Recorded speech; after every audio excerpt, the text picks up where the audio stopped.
درې جملې زده کوو، دوه جملې زه وایم، یوه جمله تاسو ولیکئ. مهمې جملې دي دوستانو، په کمنټ کې یوه جمله تاسو ولیکئ.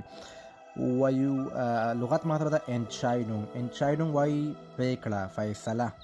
وایو دا ستا پرېکړه ده، ستا فیصله ده. داسې وایو es ist deine Entscheidung. es ist deine Entscheidung.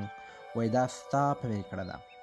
او ما سره بل لغت د جمله ده، وایو آیا زما پرېکړه غلطه ده، آیا زما فیصله غلطه ده. بیا دا جمله داسې وایو ist meine Entscheidung falsch. ist meine Entscheidung falsch. آیا زما پرېکړه یا فیصله غلطه ده. او دوستانو یوه جمله تاسو ولیکئ، ما غلطه فیصله نه ده کړې، ما غلطه پرېکړه نه ده کړې. دا جمله په کمنټ کې تاسو ولیکئ، که غلطه وي زه به په کمنټ کې تاسو ته صحیح لیکم.